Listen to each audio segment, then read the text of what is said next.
దేవా, ఆశ్చర్యకరుడా, ఆలోచనకర్త, బలవంతుడైన దేవా, నిత్యుడకు తండ్రి, సమాధానకర్తయగు అధిపతియగు దేవా, నీకే వెలలేని స్థుతులు స్తోత్రాలయ్యా.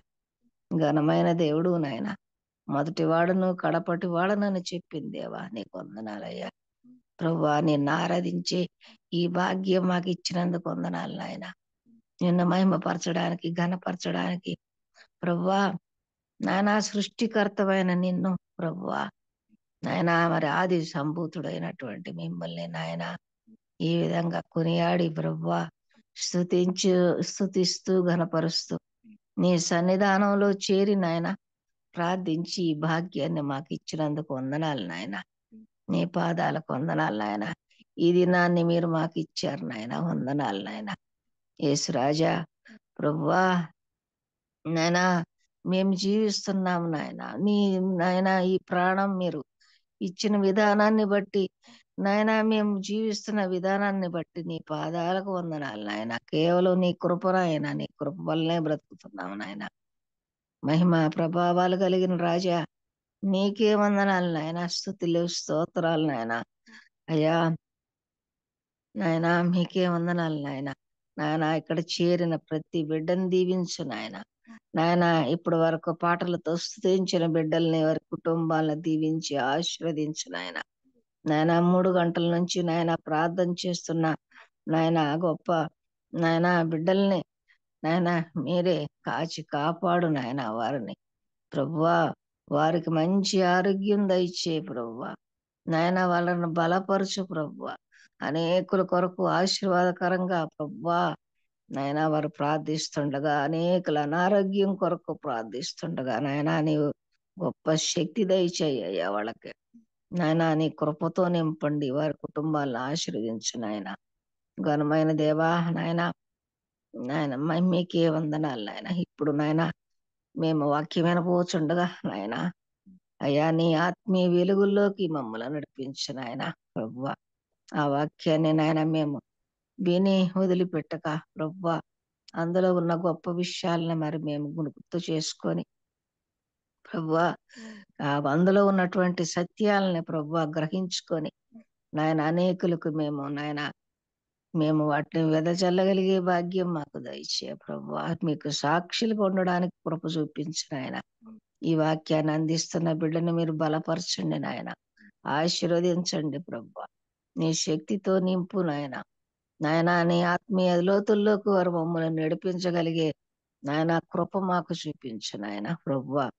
ఈ యొక్క జూమ్ మీటింగ్ ని నాయన కండక్ట్ చేస్తున్న బిడ్డల్ని ప్రభువా, బాబి రత్నాకర్ గారిని, వారి కుటుంబాన్ని, ఝాన్సీ గారిని ప్రభువా, మరి ప్రసూద, ఇంకా నాయన ఎంతో మంది బిడ్డలు ప్రభువా, సహా కోర్ కమిటీ మెంబర్స్ అందరినీ కూడా పేరు పేరు వరుసన దీవించి ఆశీర్వదించండి నాయన. ఇక్కడ చేరిన ప్రతి బిడ్డని నాయన పేరు పేరును వరుసన దీవించయ్యా నాయన. ప్రతి బిడ్డని నాయన అనారోగ్యంగా ఉన్న వారిని స్వస్థపరుచు నాయన. స్వస్థపరుచు యెహోవా అని చెప్పావయ్యా నాయన. మాకు మీరు తప్ప ఎవరున్నారు నాయన. ప్రభువా, మమ్మల్ని స్వస్థపరచండి నాయన. ప్రభువా, మమ్మల్ని నడిపించు నాయన. నీ కృపలో బలపరుచు నాయన.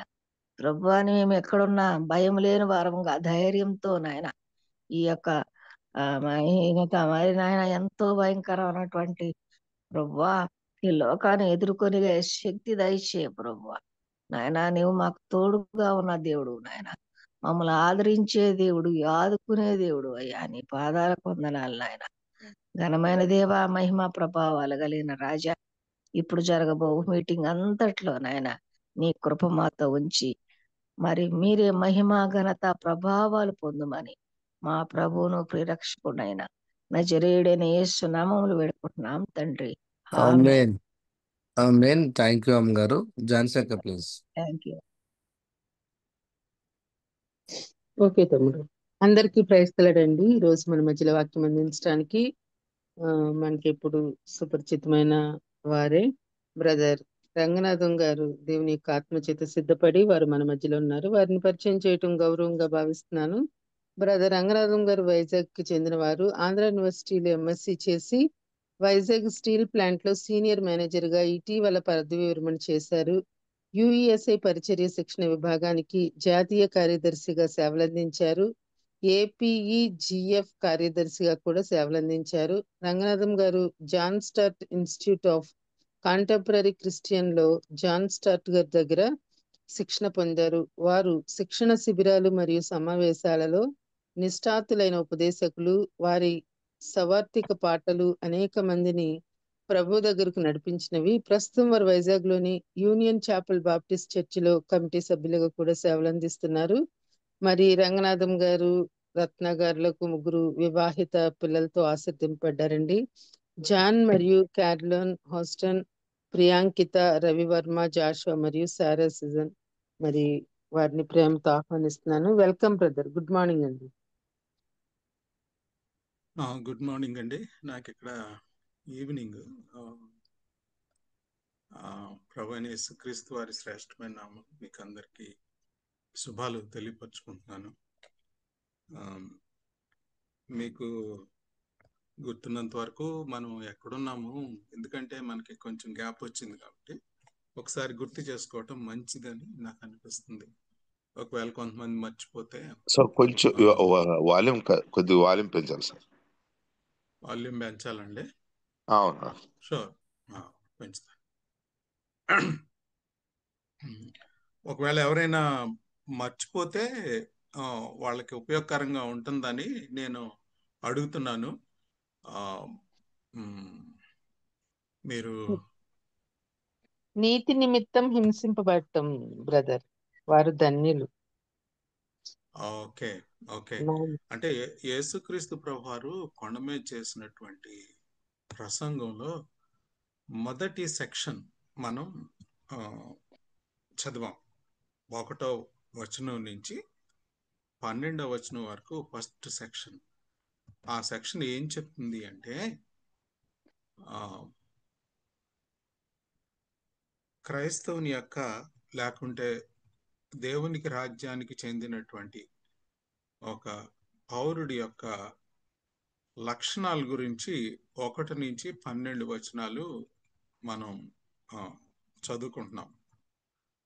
అయితే 13వ వచనం నుంచి 13 నుంచి 16 వచనాల వరకు చూసినట్లయితే 2వ సెక్షన్కి మనం వస్తున్నాం. 2వ సెక్షన్.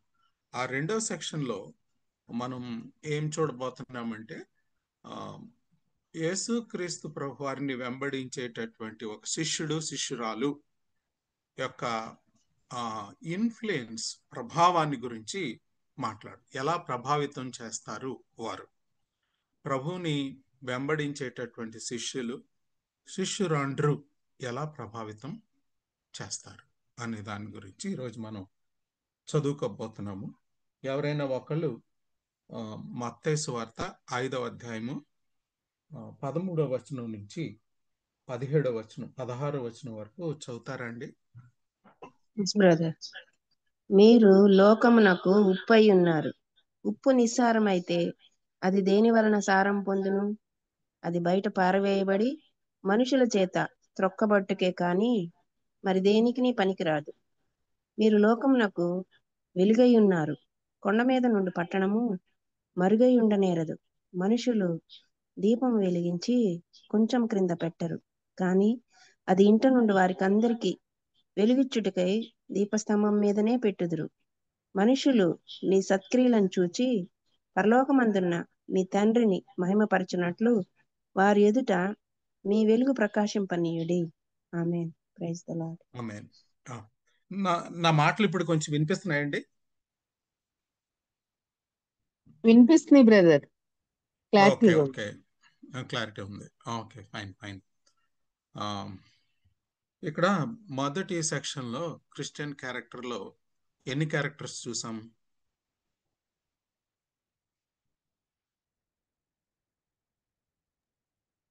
9 చూసాం బ్రదర్.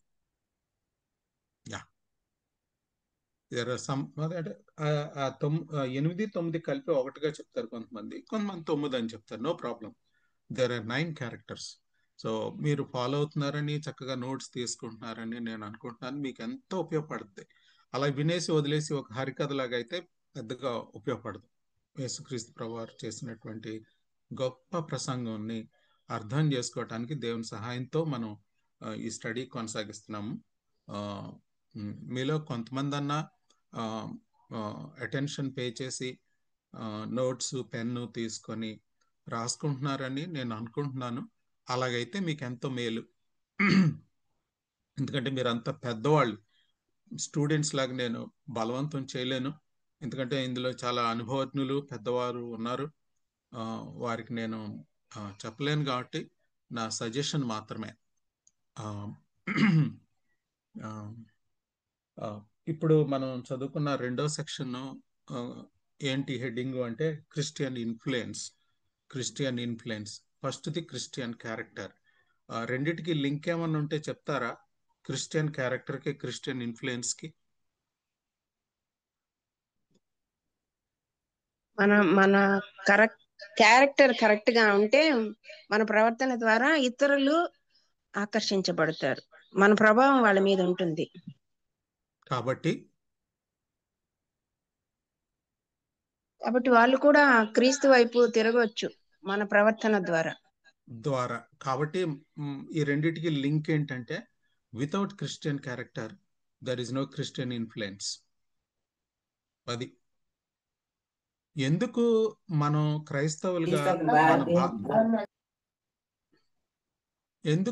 క్రైస్తవులుగా ఈ సమాజంలో సరైనటువంటి సాక్ష్యాన్ని కానీ ప్రభావాన్ని కానీ చూపించలేకపోతున్నాము అనే దానికి రీజన్ ఏంటంటే యేసు ప్రభు వారు ఫస్ట్ 2 సెక్షన్స్ లో చెప్పిన దాన్ని బట్టి మనం అర్థం చేసుకోవచ్చు. ఎలా అర్థం చేసుకోవచ్చు?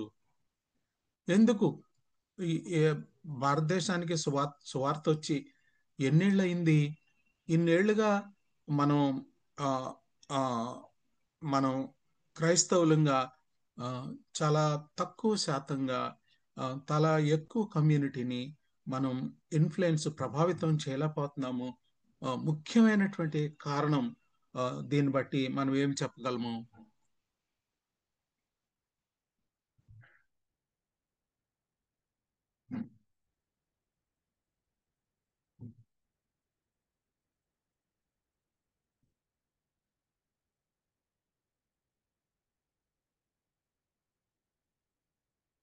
మన కుటుంబస్తుల మీద కానీ, మన ఇరుగు పొరుగు వారి మీద కానీ, మన పిల్లల మీద కానీ సరైనటువంటి ప్రభావితంగా మన క్రైస్తవ జీవితం ఉండకుండా ఉండటానికి ముఖ్యమైనటువంటి కారణం యేసుక్రీస్తు ప్రభువారు చెప్పిన ప్రసంగంలో ఏంటి ముఖ్యమైనటువంటి కారణం అనిపిస్తుంది మనకి?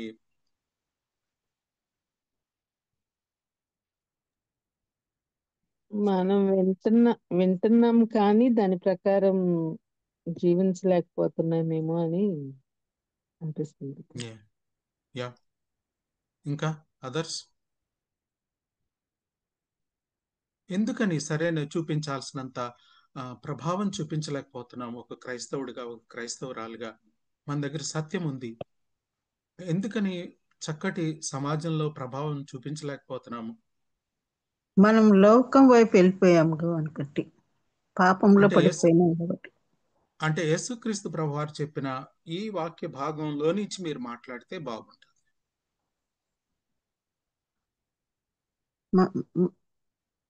మనము నిజంగా దేవుని వైపు అంటే యేసు వైపు నడవడం లేదు, యేసుని వెంబడించడం లేదు కాబట్టి మన పిల్లలు కూడా వెంబడించరు. మనం వెలుగు పొందుకొని వెలుగు బయటికి ఇవ్వలేకపోతున్నామండి. అలాగే ఉప్పు అయి ఉండి కూడా ఉప్పు నిస్సారంగా అయిపోతున్నామండి. అందుని బట్టి మనం లోకానికి కొంచెం వేరుగా ఉన్నామేమో అనిపిస్తుంది. ఇంకా చాలా ప్రస్ఫుటమైన కారణం మొట్టమొదటి మనం మాట్లాడుకున్నాం కదండి, 1 నుంచి 12 వచనాల్లో యేసుక్రీస్తు ప్రభువారు చెప్పిన మాటల ప్రకారంగా అందులో రాయబడినటువంటి క్యారెక్టరిస్టిక్ ఫ్యూచర్ వర్చ్యూస్ అంటున్నాం, క్రిస్టియన్ వర్చ్యూస్. ఆ క్రైస్తవ గుణగణాలు లోపించటాన్ని బట్టి మనం అవి ఒక చక్కటి థ్రెడ్, అది ఏ వర్చ్యూ లోపించినా ఆ మాల ఇన్కంప్లీట్ అవుతుంది, ఆ 9 వర్చ్యూస్ కూడా. అలాంటి వర్చ్యూస్ లేని క్రిస్టియన్ లైఫ్ ఎలాగా ప్రభావితం చేయగలదండి? చేయలేదు.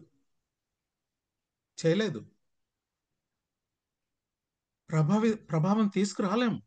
మన కుటుంబాల్లో, మన సమాజంలో, మన సంఘంలో రాదు. మన దగ్గర 10 రూపాయలు ఉంటే ఇతరులకి ఒక 2 రూపాయలు ఇవ్వగలం. మన దగ్గర లేకపోతే పిల్లలకి ఏమి ఇవ్వగలం? ఇలాంటి వర్చ్యూస్ లేని ఒక క్రైస్తవుడిగా, క్రైస్తవురాలుగా, ఒక ఒక ఫాలోవర్గా, ఒక డిసైపుల్గా, ఒక కింగ్డమ్ సిటిజన్గా వర్చ్యూస్ కలిగి ఉన్నప్పుడు మనం తప్పక సమాజాన్ని ప్రభావితం చేయగలం. అయితే యేసుక్రీస్తు ప్రభు వారు చెప్పినటువంటి ఈ మాటల్లో ఎలాంటి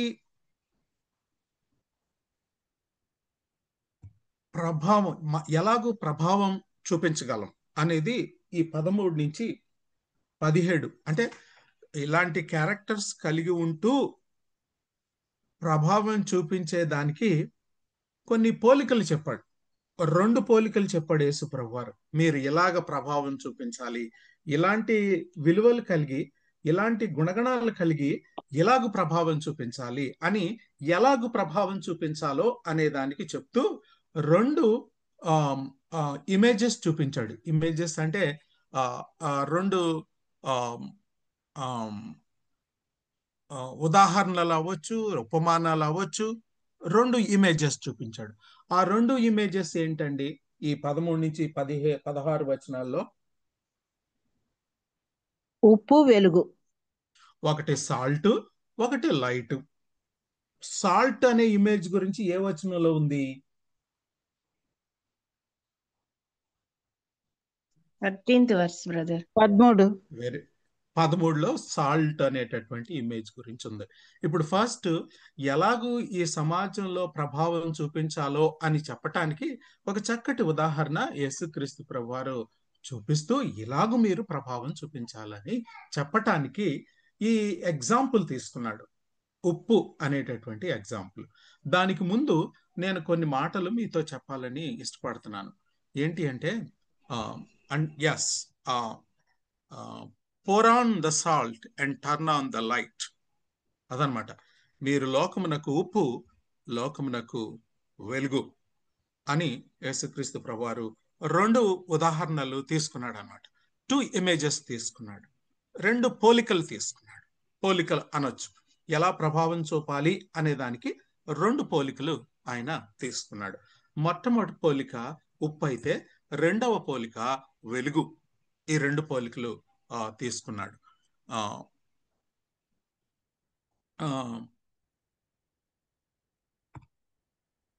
సో ఇలాంటి లక్షణాలు కలిగి ఉంటూ జీవించే వాళ్ళు ఇలాగూ ఇన్ఫ్లుయెన్స్ చేస్తారట. సో ఉప్పులాగా, వెలుగులాగా ఇన్ఫ్లుయెన్స్ చేస్తారట. ఎక్కడ ఇన్ఫ్లుయెన్స్ చేస్తారంట? ఎవరితో? అప్పుడు ఓకే. ఇప్పుడు యాక్చువల్గా ఈ ఈ ఈ ప్రసంగం వినేవాళ్ళు ఎవరు? అక్కడ కూర్చొని వినేవాళ్ళు శిష్యులు. శిష్యులు దగ్గరగా శిష్యులు దగ్గరగా ఉన్నారు, జనసమూహం దూరంగా ఉన్నారు. యాక్చువల్గా ప్రైమరీగా, అంటే ప్రాథమికంగా ఈ బోధ ఎవరికి అంటే, ఎవరికి? శిష్యులకి. Very good. ఆయన వెంబడించే శిష్యులకి. ఆ శిష్యులలో ఆ 12 మంది ఎవరెవరో చెప్పగలరా?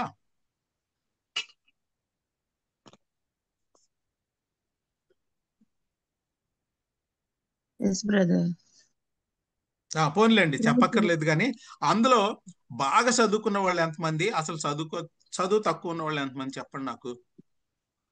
12 మందిలో లూకా, మత్తీయ, వీళ్ళు బాగా చదువు. వీళ్ళకి కొంచెం ఎడ్యుకేటెడ్. మిగతా వాళ్ళందరూ కూడా సో వీళ్ళందరూ కూడా పాలస్తీనా ప్రాంతానికి చెందినటువంటి పెజెంట్స్ అంటే అంత చదువు లేని వాళ్ళు. అంటే ఇలాంటి వాళ్ళని పట్టుకొని ప్రభువారు ఏమంటున్నారంటే, ఎక్సెప్ట్ 2 people మహా అయితే వాళ్ళు ఎడ్యుకేటెడ్. రెండోది ఏంటంటే, even though Matthew is educated, మాథ్యూని సమాజం ఎలా చూసింది? లంచగొండిలాగా. అప్పటి సమాజం, కరెక్ట్.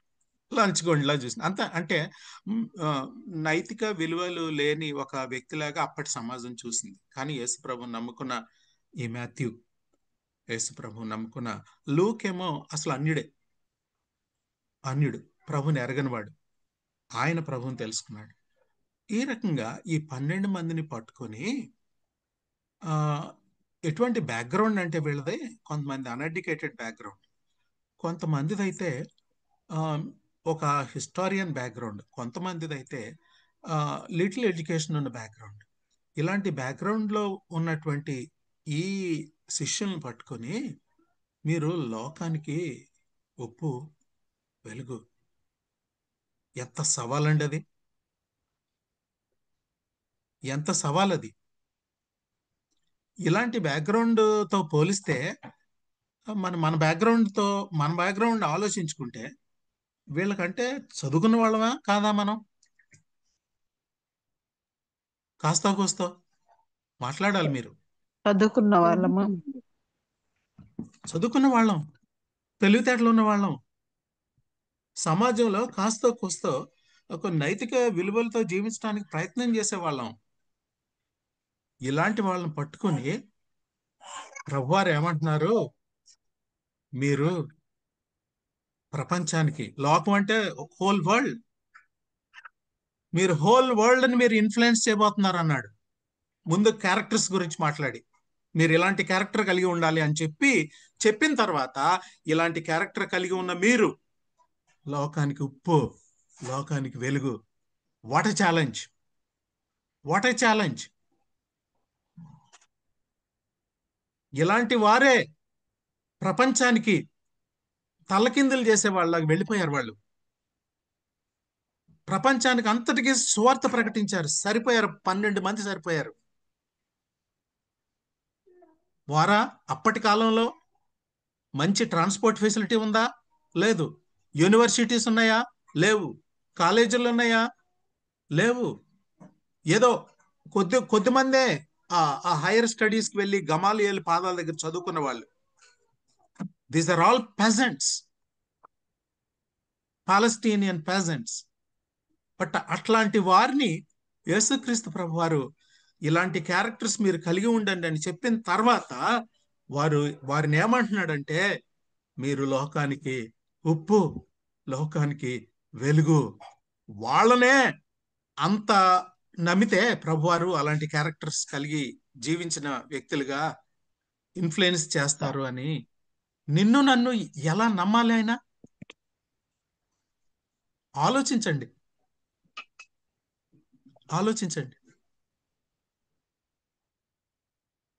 అలాంటి వాళ్ళని పిలుస్తున్నాడు, మీరు లోకానికి ఉప్పు, లోకానికి వెలుగు అయ్యా అని. మరి మనం వారికంటే శ్రేష్ఠులం కాదా? మనం బెటర్ కల్చర్లో లేమా? Better education చేసుకున్నామా? దేవుని యొక్క వాక్యం చేతిలోకి అందుబాటులో ఉందా మనకి? వాళ్ళకైతే అప్పటికి లేదు. ఇంత ఎక్స్పోజర్ ఉన్న మనం, మరి ఎక్స్పోజర్ లేని వాళ్ళనే అంత సవాల్ చేస్తే, ఎక్స్పోజర్ ఉన్న మనం ఇంకెంతగా ఈ మాటలు సవాలుగా తీసుకోవాలి? అవునంటారా కాదంటారా?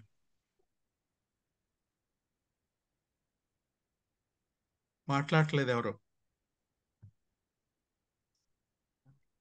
అవును బ్రదర్. ఖచ్చితంగా మనం సవాల్గా తీసుకోవాలి. యేసు ప్రభు వారు అన్నట్టుగానే వాళ్ళు లోకానికి ఉప్పుగా వెలుగ్గా అయ్యారు. ఎలాంటి లోకం అది? ఎలాంటి లోకానికి ఉప్పుగా వెలుగ్గా ఉండాలి మనం? లోకాన్ని ఒకసారి కనుక చూస్తున్నట్లయితే డీకేయింగ్, విలువలు కుళ్ళిపోతున్నాయి. అన్ని రకాల విలువలు కూడా, పునాది రాళ్ళు మారిపోతున్నాయి. వివాహ వ్యవస్థ గురించి మారిపోతున్నాయి, తర్వాత కుటుంబ వ్యవస్థ గురించి మారిపోతున్నాయి, జెండర్ గురించి మారిపోతున్నాయి. పునాదులు కదిలిపోతున్నాయి. లోకం యొక్క పునాదులు, ఫౌండేషన్స్ కదిలిపోతున్నాయి, పాడైపోతున్నాయి. వ్యవస్థలు సింక్ అయిపోతున్నాయి. ఏమాత్రం కూడా ఆ, ఆ, ఆ, అనుకూలంగా ఈ యొక్క గ్లోబ్ ఉండలేదు. మోసం, దగ్గ, లంచగొండితనం, డార్క్ వరల్డ్.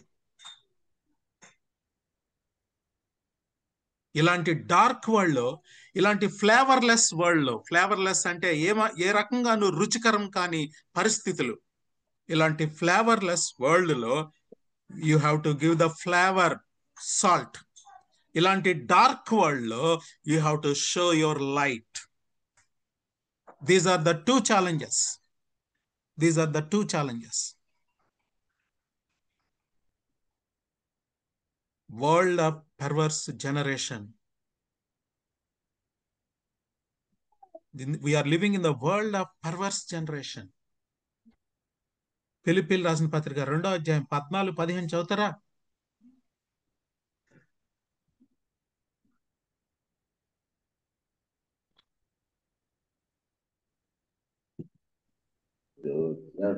మీరు మూర్ఖమైన అక్రజనము మధ్య నిరపరాధులను, నిష్కలంకులను, అనింద్యులునైన దేవుని కుమారులగునట్లు సనుగులను, సంశయములను మాని సమస్త కార్యములను చేయుడి. అట్టి జనము మధ్యను మీరు జీవవాక్యమును చేత పట్టుకొని లోకమందు జ్యోతుల వలె కనబడుచున్నారు. చాలు. అట్టి వారి మధ్య జీవవాక్యాన్ని చేత పట్టుకొని జ్యోతుల వలె మీరు కనబడుచున్నారు. ఇలాంటి దేవుని యొక్క వాక్యాన్ని వక్రీకరించే సొసైటీ ఇది. ఒక ప్రక్క వాక్యం తెలియని సొసైటీ, ఇంకొక ప్రక్క మోసం చేసే సొసైటీ. ఇలాంటి సొసైటీలో మనం జీవిస్తా ఉన్నప్పుడు సవిచారం లేని సొసైటీ, చీకటి కార్యాలు చేసే సొసైటీ మధ్యలో మనం మరి ఆయనకు వెలుగుగా ఉండాలి, ఆయనకు ఉప్పుగా ఉండాలి, ఆయన కొరకు వెలుగుగా ఉండాలి. ఇది సవాలు. ఇది పెద్ద సవాలు. దీన్ని ఎలా ఫేస్ చేద్దాం చూద్దాం. ఫస్ట్ ఎగ్జాంపుల్ ఏంటి? 13వ వచనంలో అనుకున్నాము. First image. So let us study about the first image.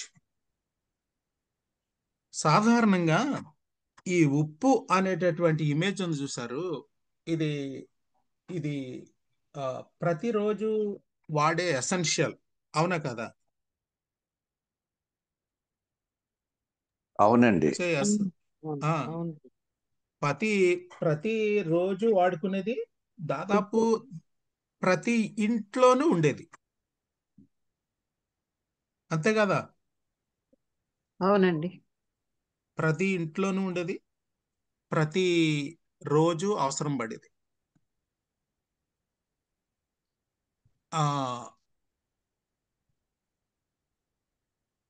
అంటే ఈ ప్రతి కుటుంబంలోనూ, ప్రతి సమాజంలోనూ, ప్రతి ఆఫీసులోనూ ఈ రకమైనటువంటి ఇన్ఫ్లుయెన్స్ అవసరం అయిందని చెప్తున్నాడు అన్నమాట యేసు ప్రభువారు. ఉప్పు అనేది ఏన్షియంట్ డేస్ లో చాలా వాల్యుబుల్ సాల్ట్ అనేది. మీ ఉప్పు తిని బతుకుతున్నాం సార్ అంటారు. అప్పుడు రాజుల కాలంలో దీన్ని కూలిక అయిన తర్వాత ఉప్పు అలాగా కొన్ని మారక ద్రవ్యాలుగా ఇచ్చేవారంట. అంటే మీ ఉప్పు తిని బతుకుతున్నాం సార్ అంటే దాని అర్థం ఏంటంటే, so that's a costly commodity. Ancient days లో. రెండోది ఏంటంటే, ఉప్పు లక్షణాలు ఇంకా చెప్పండి. ఈజీగా డైల్యూట్ అయిపోతుంది. తెలియజేస్తుంది. రెండవది, ఉప్పు ఏదైనా వస్తువు నిల్వ చేస్తుంది. Okay, very good. ఇంకా టేస్ట్ పెంచుతుంది బ్రదర్. టేస్ట్ ఉప్పు అధికమైతే టేస్టే మారిపోతుంది. టేస్టే మారిపోతుంది. టేస్ట్ ఇస్తుంది ఉప్పు అధికంగా సాధారణంగా. తగు కాబట్టి మాత్రంగా ఉండాలి ఉప్పు. అంటే it is always in minority. అంటే తక్కువ మోతాదులోనే తగు మాత్రంగానే ఉండాలి. అంటే నేను దాన్ని ఇంకొక మాటలో చెప్తున్నాను. Salt is always in minority. ఇప్పుడు ఫర్ ఎగ్జాంపుల్ 10 మందికి వండే కూరగాయలు, అన్నము అన్నిటిలో ఉప్పు ఎంత క్వాంటిటీ ఉంటుందండి? అన్నిటికంటే తక్కువే ఉంటుంది. తక్కువే ఉంటది. ఎప్పుడు కూడా కొంచెం మైనారిటీలోనే ఉంటది. ఉప్పు కొంచెం కొంచెమే ఉంటది. దాన్ని నేను మైనారిటీ అన్నాను. తర్వాత ఓకే. తర్వాత మీరు అన్నట్లుగా పచ్చళ్ళు కానీ అట్లాంటివి కుళ్ళిపోకుండా ఉంచుతుంది. ప్రిజర్వేటివ్ అంటారు ఉప్పుని. ఇది వరకు రిఫ్రిజిరేటర్లు ఉండే కాదు, ఇప్పుడు మనకి రిఫ్రిజిరేటర్లు వచ్చాయి కదా, ఫ్రిడ్జ్ లో తోసేస్తాం అన్ని పాడవకుండా. ఇది వరకు అలాంటిది లేదు ఏమండి? గత కాలంలో హలో, మనుషులు చచ్చిపోతే పొట్టకు ఉప్పు కట్టేవాళ్ళు అండి. ఇప్పుడు ఫ్రీజర్స్ అదనమాట, ఫ్రేజర్స్ వచ్చాయి. సో ప్రిజర్వేటివ్ అనమాట. Salt is the preservative. అంటే ఇప్పుడు ఏదైనా పచ్చళ్ళు కానీ లేకపోతే ఏదైనా వస్తువులు కానీ తినే పదార్థాలు కానీ పాడవకుండా ఎక్కువ కాలం ఉండాలి అంటే దానికి ఉప్పు పట్టించి అంటబెట్టి నిల్వ చేసుకునేవారు. తర్వాత కొన్ని కొన్ని ప్రాంతాల్లో పండే ఉప్పు అంట దానికి సారం ఉండదంట. అది ఉప్పే, కానీ దానిలో ఉన్న మలినాలను బట్టి అది సారం లేకుండా అయిపోతాడు. కొన్ని కొన్ని కొన్ని బీచెస్, కొన్ని సముద్రాల్లో నీళ్ళలో వచ్చేటటువంటి ఉప్పు బికమ్ యూస్లెస్ అంటది. సో ఈ రకంగా ఉప్పుని గురించినటువంటి కొన్ని లక్షణాలు మీరు చూసారు. దీన్ని బట్టి బేసిక్గా ఉప్పు నిజంగానే మనకి రుచిని ఇస్తుంది. అంటే మనం ఎక్కడుంటే అక్కడ మన సంభాషణ అందరికీ ఎలా ఉండాలంట? రుచికరంగా ఉండాలి. ఉప్పు వేసినట్లు రుచికరంగా. అక్కడ కూడా ఇదే మాట, ఇదే ఉదాహరణ వాడారు. అవునా కాదా? దాని అర్థం ఏమిటి? మన సంభాషణ ఉప్పు వేసినట్టు ఉండాలి అంటే దాని అర్థం ఏమిటి అంటున్నా? మితంగా ఉండాలా, మర్యాదగా ఉండాలా? మర్యాదగా ఉండాలి. ఓకే, మితంగా ఉండాలా, మితంగా ఉండాలి, ఇతరులకు ప్రయోజనకరంగా ఉండాలా. ఇతరులకు ప్రయోజనకరంగా. అదనమాట. మీరు లోకానికి ఉప్పు అన్నప్పుడు మీరు ఇతరులకి ప్రయోజనకరంగా ఉండేలా ఉండాలి. ఉప్పు ఏ రకంగా మరి ప్రయోజనకరంగా టేస్ట్ యాడ్ చేస్తుందో, మరి అది కాస్ట్లీ కమోడిటీగా ఉంటుందో, కాబట్టి మీరు అలాగా మరి కుళ్ళిపోకుండా వస్తువుల్ని ఎలాగూ ప్రిజర్వ్ చేస్తుందో. ప్రిజర్వ్ అంటే ప్రోత్సాహకరంగా ఉండాలి. ప్రిజర్వ్ అంటే అది కాదు. అంటే ఎక్కడైనా అవినీతి జరుగుతుంది, భద్రపరిచే అదనమాట. అంటే పాడైపోకుండా ఉంచేలాగా ఉండాలి. ఫర్ ఎగ్జాంపుల్ మన కుటుంబమే ఉందండి, నేనున్నాను ఒక విశ్వాసిగా, నా కుటుంబంలో విలువలు పాడైపోతున్నాయి. బుద్ధి కలిగించేట్టుగా ఉండాలి. వినండి, విలువలు పాడైపోతున్నాయి. మరి ఆ విలువల్ని, క్రైస్తవ విలువల్ని కాపాడే రకంగా నేను ఉండాలి. ఒక కుటుంబంలో యజమానురాలుగా. అది ప్రిజర్వింగ్ అంటే. అలా చూస్తూ ఊరుకోవటానికి లేదు. Preserving, salt is a preserving agent. కుళ్ళుని అరెస్ట్ చేసే విధంగా ఉండాలి. ఇంకా ఇలా చేయకూడదు సమాజం. నేను అక్కడ ఉంటే, నేను ఒక ఆఫీసులో పని చేస్తున్నానంటే అక్కడ అవినీతి జరగకుండా నేను అరెస్ట్ చేయాలి. అది డికే అరెస్ట్ చేయాలి. నేనే బెంచ్ కింద చేయబడితే ఇంకేం అరెస్ట్ చేస్తాను? నా మాటలు అర్థం అవుతున్నాయండి? అవునండి. So these are the meaning of these 2 words. Decay arrest చేస్తుంది, తర్వాత ప్రిజర్వ్ చేస్తుంది. అంటే సమాజం కుళ్ళిపోతున్న సమాజాన్ని ఇంకా కుళ్ళిపోకుండా ఆపుద్ది. రెండోది ఏంటంటే అలాగా ప్రిజర్వ్ చేస్తుంది, దాన్ని దేవుని యొక్క విలువలతో ప్రిజర్వ్ చేస్తుంది. సమాజం అంటే ఫస్ట్ సమాజం కుటుంబమే. కాబట్టి యేసుక్రీస్తు ప్రభువారు చెప్పిన ఈ ఈ ఇమేజ్, ఈ పోలిక చాలా ఇంపార్టెంట్ పోలిక అండి. తర్వాత ఇంకొక మాట మనం ఒక బ్రదర్ వాడారు, తగు మాత్రం ఉంటుందని. నిజమే, క్రిస్టియన్స్ ఎప్పుడు కూడా మైనారిటీయే. ఉప్పు ఎలాగో సమాజంలో అంటే కూరలో చాలా తగుమాత్రం ఉంటుందో, ఆ తగుమాత్రం ఉన్న ఉప్పు ఎక్కువ పాళ్లలో ఉన్న ఆ వంకాయలకి బీరకాయలకి రుచిని యాడ్ చేస్తాదో, అలాగే ఈ తక్కువ మంది అయినప్పటికీ కూడా క్రైస్తవులు చుట్టూ ఉన్న సమాజానికి రుచిని యాడ్ చేయాలట, కుళ్ళిపోకుండా చూడాలంట, ప్రిజర్వ్ చేయాలంట. Don't feel that we are in minority. అర్థమవుతుందండి నేను చెప్పేది?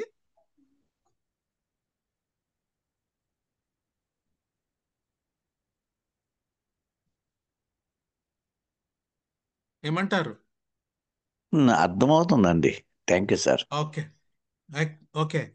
So let us not feel that we are in minority, but we serve the majority. Because as salt serve the majority, but the Christians serve the majority. Let's not feel that we are in minority. So ఇది ఉప్పు తాలూకు కొన్ని లక్షణాలు మనం చూసాం. ఇంకోటి ఏంటంటే ఉప్పుని మీట్ పాడవకుండా చేయాలంటే మీట్తో అది రబ్ చేయబడాలా వద్దా? చేయబడాలండి. రబ్ చేయబడాలి.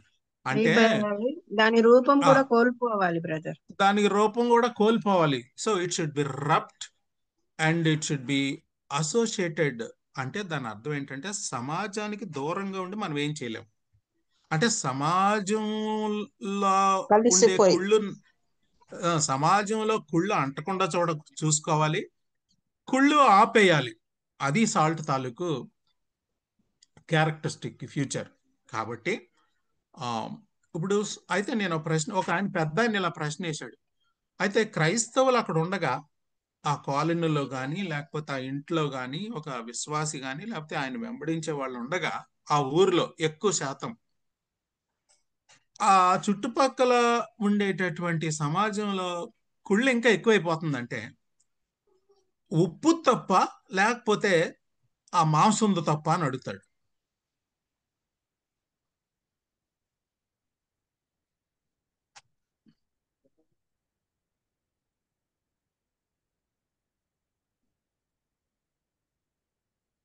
ఉప్పు తక్కువైపోయి దానివల్ల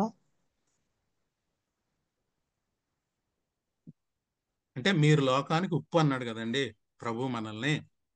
సో ఇలాంటి ఉప్పుగా ఒక ఉప్పు మీట్ పాడవకుండా ఏ విధంగా ఉప్పుతో దాన్ని రబ్ చేస్తాడో అప్పుడు మీట్ పాడవకుండా ఉండాలి న్యాయంగా.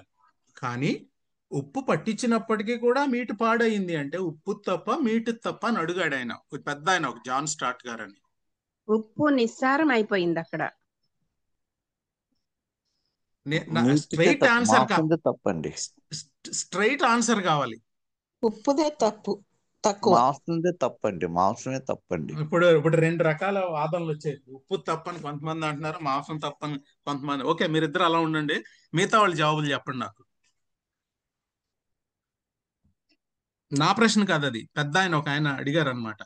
So when the salt is rubbed with meat, salt అంటే రైట్ సాల్టే, క్వాలిటీ సాల్టే. When the quality salt is rubbed with the meat, if the meat is spoiled, if the salt, ఆయన అలా అనలేదు. If the salt is rubbed with the meat, if the meat is spoiled, whose fault it is అన్నాడు ఆయన. Meat salt ని accept చేయలేనప్పుడు spoil. Meat already spoil అయినప్పుడు మనము salt వేసినా కూడా అది వేస్ట్ బ్రదర్. ఇప్పుడు సాల్ట్ స్పాయిల్ మీట్ కాకుండా ఉన్నప్పుడే స్పాయిల్ కాకుండా ఉన్నప్పుడే మనం సాల్ట్ వేయాలి. Okay okay. ఇంకా అదర్స్?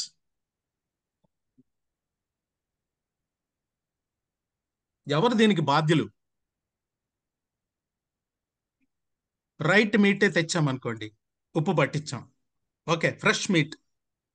సాల్ట్ సాల్టే బ్రదర్, సాల్ట్ సాల్టే. Problem. Yeah, problem is with salt, not with the meat. అంటే సమాజాన్ని మనం ఇక్కడ చెడిపోయింది కాబట్టి ఇంక దాన్ని ఏం చేయలేము అనే సాల్ట్ ధోరణి అన్నమాట మనది. సమాజం చెడిపోయింది కాబట్టి దానికి మనం ఏం చేయలేము అనే ఒక ధోరణి అన్నమాట. ఇది ఈస్ గాడ్స్ సొసైటీ. అది ఆ సమాజానికి మనం ఉప్పులాగా ఉండాలి, కుళ్ళు పాడవకుండా చూడాలి సమాజంలో. దేవుడు ఇలాంటి క్యారెక్టర్ కలిగినటువంటి సారవంతమైనటువంటి ఉప్పుగా మనల్ని ఉండమంటున్నాడు. ఇందాక ఎవరో అన్నారు, ఉప్పులో సారం లేకపోతే అది సమాజాన్ని ఇన్ఫ్లుయెన్స్ చేయలేదన్నారు. కరెక్ట్, ఇక్కడే రాసుంది, అది నా మాటలు కాదు, యేసు ప్రభువే చెప్పాడు. ఆయన సారం లేని ఉప్పులాగుంటే మీరు నిస్సారమైనటువంటి అలాంటి ఉప్పులాగుంటే మీరేమి సమాజాన్ని ఇన్ఫ్లుయెన్స్ చేయలేరు అని. కాబట్టి ఎప్పుడైనా సరే చెప్పండి, ఇంకా ఎవరన్నా మాట్లాడాలంటే మాట్లాడచ్చు.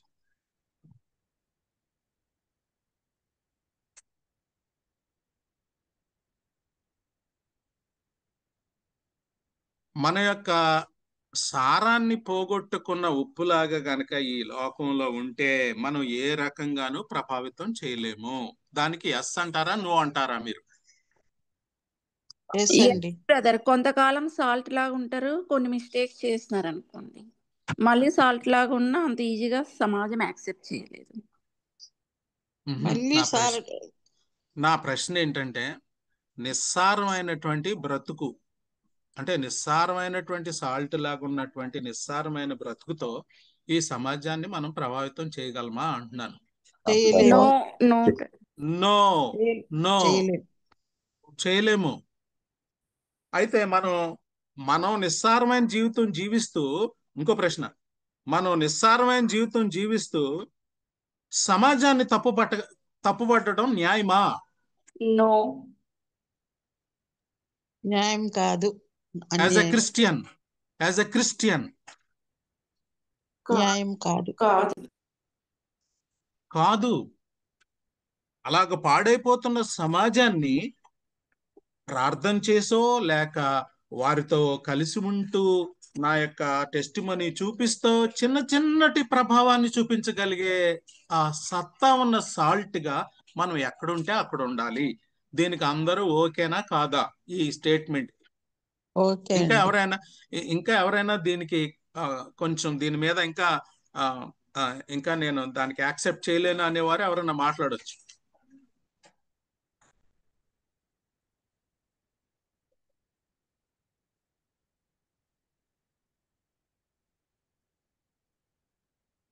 ముందుకెళ్ళొచ్చా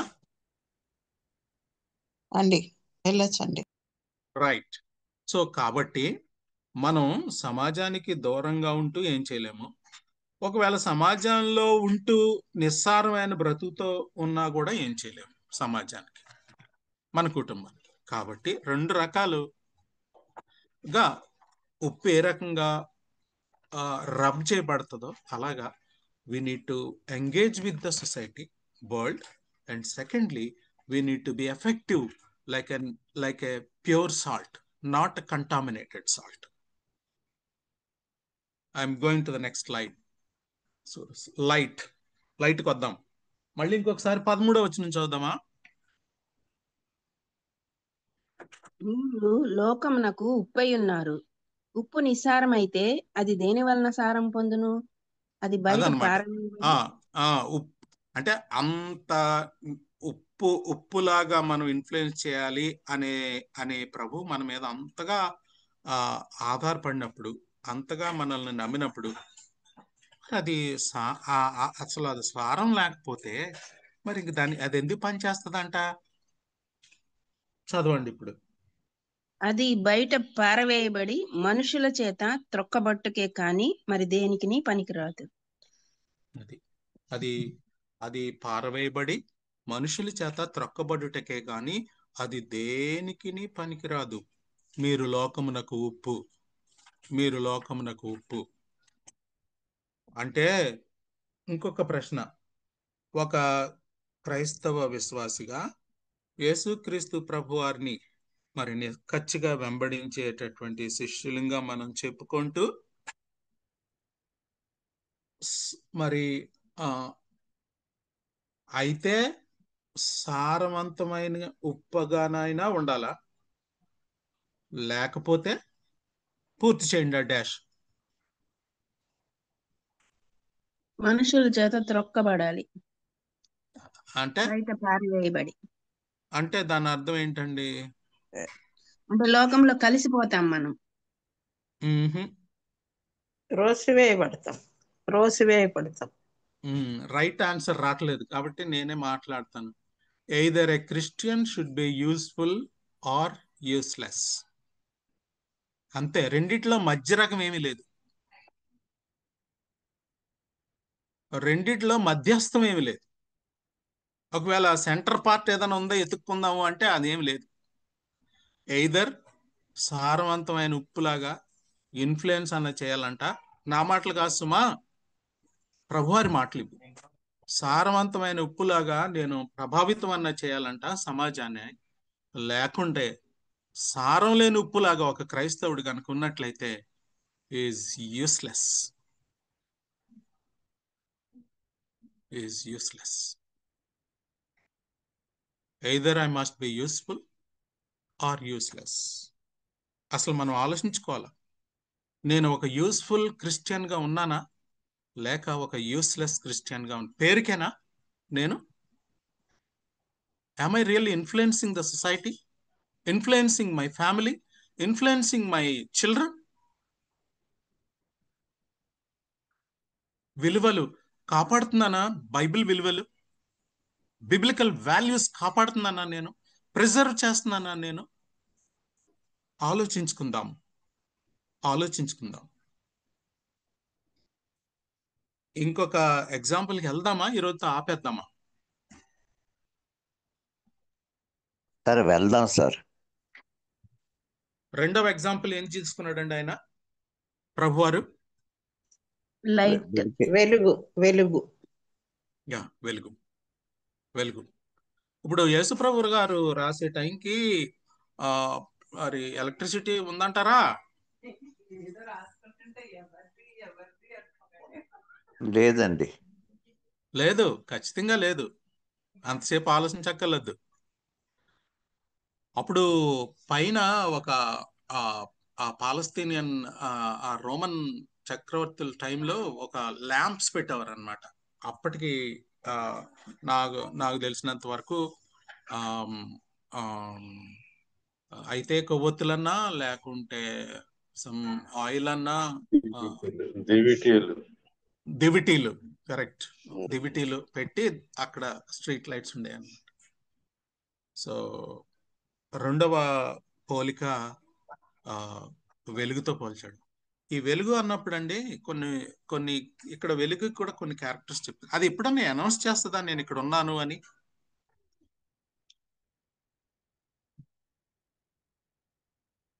దానికి అడ్వర్టైజ్మెంట్ అనౌన్స్ చేస్తారు. అడ్వర్టైజ్మెంట్ కరెక్ట్, మీరు ప్రకాశించిన అది అంతే, మౌనంగా వెలుగుతుంది అంతే. అది చెప్పుకోక్కర్లేదు నేను క్రైస్తవుడిని, లేకపోతే ఒక చొక్కా మీద రాసుకోక్కర్లేదు నేను చెప్పేది. అలాగని రాసుకోవటం తప్పని నేను అన్నే.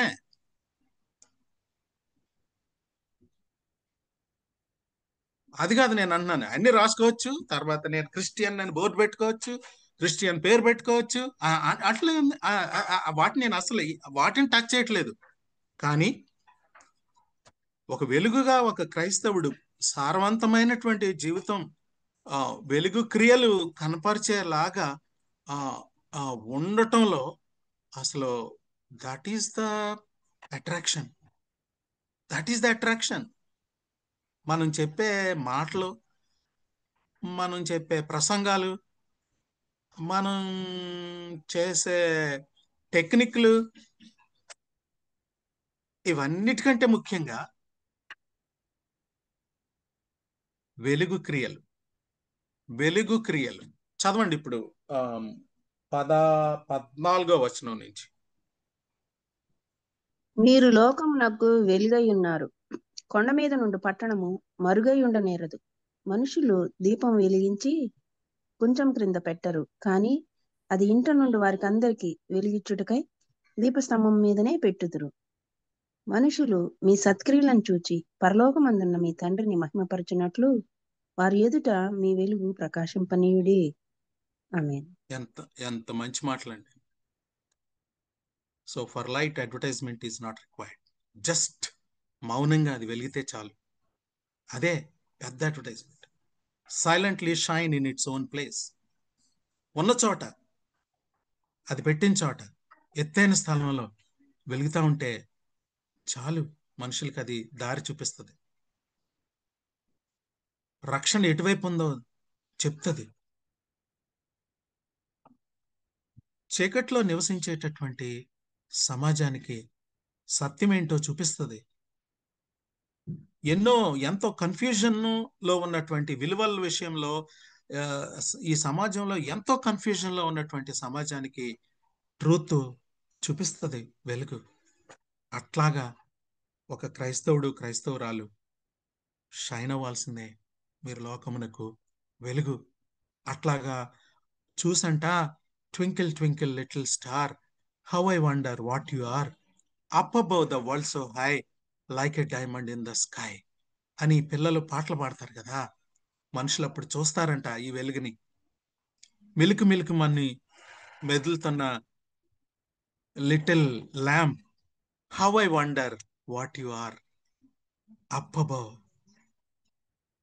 The city, like a diamond in the sky. Can the people sing when they look at us? Can people feel happy to walk in the darkness when we look at us? ఒక మంచి మార్గాన్ని చూపించే ఆ మంచి testimony మాటల ద్వారా, ప్రవర్తనలో కానీ, ఇతరులని ప్రేమించడంలో కానీ, ఒక దారి చూపించే ఒక క్రైస్తవుడిగా, క్రైస్తవురాలుగా, అలాంటి సత్క్రియలు చూపించే వెలుగుగా మనం ప్రతి చోట ఉంటున్నామా? ఇంట్లో, బయట కూడా.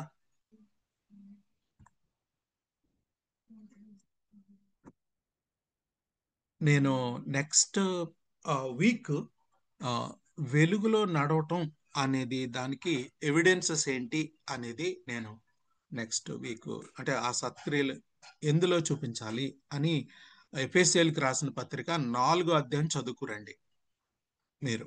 నేను కొన్ని ప్రశ్నలు అడుగుతాను. ఎఫెసీయులకు రాసిన పత్రిక 4వ అధ్యాయము చదువుకురండి. What are the evidences walking in the light అని అపోస్తులుడైనటువంటి పౌలు వెలుగులో సత్క్రియలు చేయటం అంటే ఏంటి, వెలుగులో నడవటం అంటే ఏంటి, వెలుగుగా నడవటం అంటే ఏంటి, అదనమాట. ఈ ఈ ఈ సమాజంలో జ్యోతులుగా నడవటం అంటే ఏంటి, ఎలాగా, ఏం చేయాలి అనేది క్రైస్తవుడు, క్రైస్తవురాలుగా అనేది పౌలు గారు రాశారు అనేది 4వ అధ్యాయం చదువుకుని నెక్స్ట్ వీక్ వస్తే మనం దాన్ని డిస్కస్ చేద్దాం. So with this let me close with this, conclude. ఎవరైనా కంక్లూడ్ చేయొచ్చు మనం ఇంతవరకు చదువుకున్నది. కంక్లూడ్ చేసి ప్రార్థన చేయండి.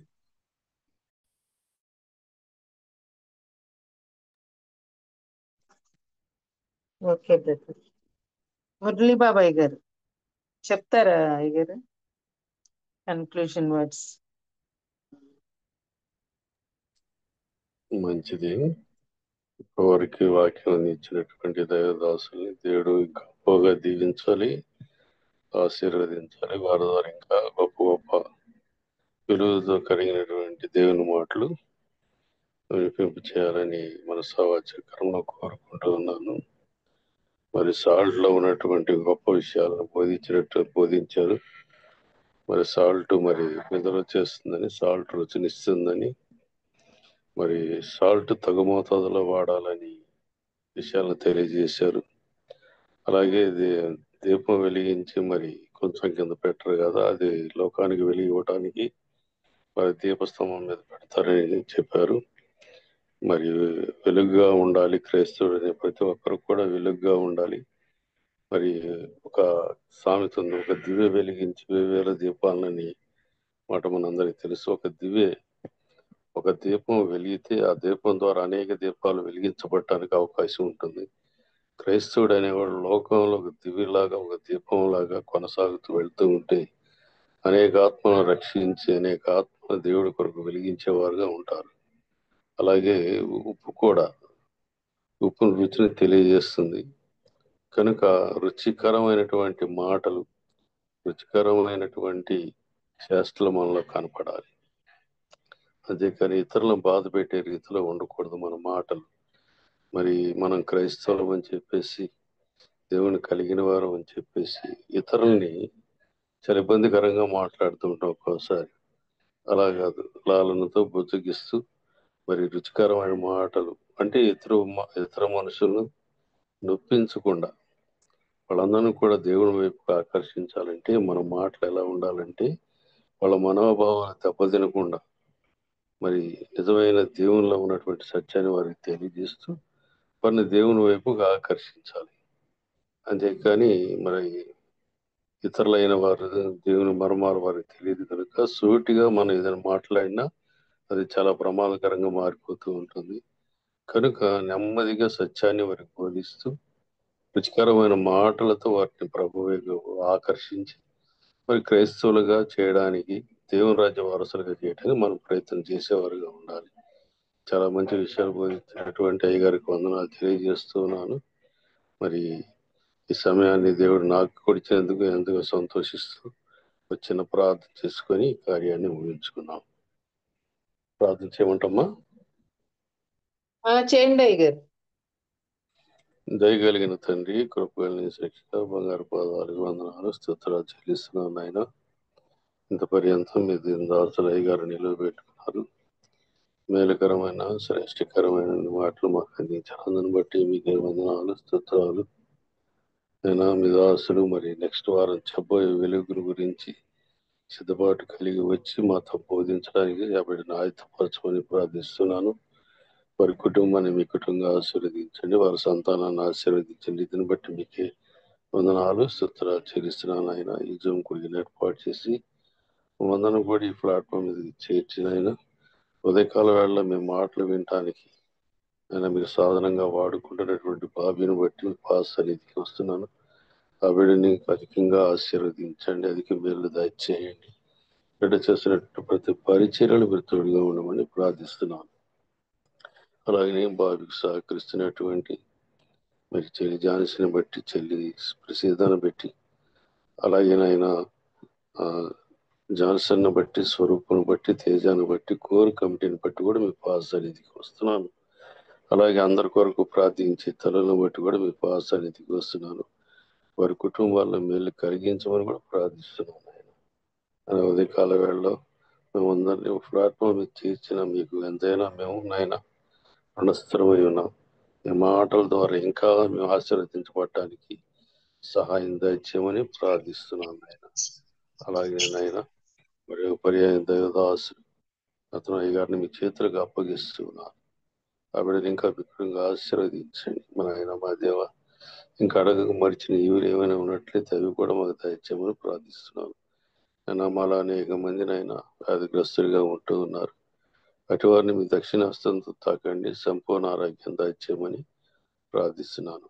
మరి కొంతమంది తండ్రి ఆర్థికపరమైనటువంటి ఇబ్బందుల్లో కొనసాగుతున్నారు. అటు వారి జీవితాల్లో నాయన మీరు ఆర్థికపరమైన ఇబ్బందులు లేకుండా నాయన వారిని ఆర్థికపరమైనటువంటి సమస్యల నుండి దూరపరిచి నేను వారిని మేలు కలిగించమని ప్రార్థిస్తున్నాను. అలాగనే తండ్రి చేరుకున్న ప్రతి ఒక్కరిని దీవించి ఆశీర్వదించమని మా కొరకు శిలువలో తన ప్రాణాన్ని బలికి పెట్టిన మా ప్రభువును, మీ ప్రియ కుమారుడు, మా ప్రాణరక్షకుడు, విమోచకుడైన యేసుక్రీస్తు వారి అతి శ్రేష్ఠ ఉన్నత నామము అడిగి వేడుకుని ప్రార్థిస్తున్నాను తండ్రి. ఆమేన్. ఆమేన్. తండ్రి నీ నామం పరిశుద్ధపరచబడును గాక. నీ పరిశుద్ధపరచబడును గాక. రాజ్యం వచ్చును గాక. నీ నీ చిత్తం రాజ్యం పరలోకమందు వచ్చును అలాగే గాక. భూమి అందును గాక. మాకు కావాల్సిన అనుదిన ఆహారం నేడు మాకు దయచేయము. మా ఎడల అపరాధము చేయవారిని అపరాధము చేసిన వారిని మీకు క్షమించిన ప్రకారం అపరాధములను క్షమించు. అపరాధములను క్షమించము. శోధనలను శోధనలో తప్పించు. తప్పించు. ఎందుకంటే రాజ్యము రాజ్యం, శక్తి, మహిమ నిరంతరం నిమిత్తండి.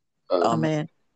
పరమ తండ్రి అయిన దేవుని ప్రేమ, కుమారుడైన యేసుక్రీస్తు వారి కృప, ఆదరణకర్త అయిన పరిశుద్ధాత్మ సహవాసం, వాక్యం అందించినటువంటి దేవదాసుకులు వారి కుటుంబానికి, కుడికి ఏర్పాటు చేసినటువంటి బాబికును కోరి కమిటీకి చేరుకున్న మా అందరికి సదాకాలము తోడును గాక. ఆమేన్. ఆమేన్. అందరికీ వందనాలు. వందనాలు అయ్యగారు. థ్యాంక్ యూ అయ్యగారు. ప్రార్థించిన పాస్టర్ మురళీబాబు గారికి, వాక్యం అందించిన మరి రంగనాథం గారికి ప్రత్యేక వందనాలు తెలియజేసుకుంటున్నాం. వారిని ఎప్పటి నుంచో చూడాలనుకుంటున్నాం. ఈరోజు చూసామండి మనందరము. చాలా సంతోషం. అమెరికాలో ఉంటూ కూడా మరి జాయిన్ అయ్యి మనందరినీ చక్కగా హెచ్చరించినందుకు వారికి వర్చువల్ ప్రేయర్ ఫ్యామిలీ తరఫున ప్రత్యేక వందనాలు తెలియజేస్తూ ముగించుకుందామండి. జాయిన్ అయిన మీ అందరికి కూడా వందనాలండి. Thank you so much. Have a nice day అండి.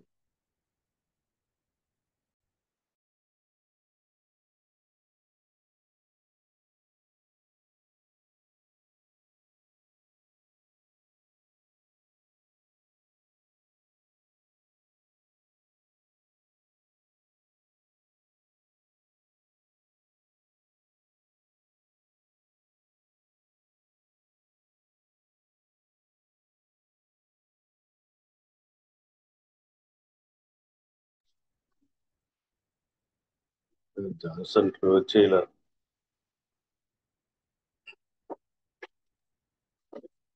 ఫోన్ చేస్తున్నాను అయ్యగారు.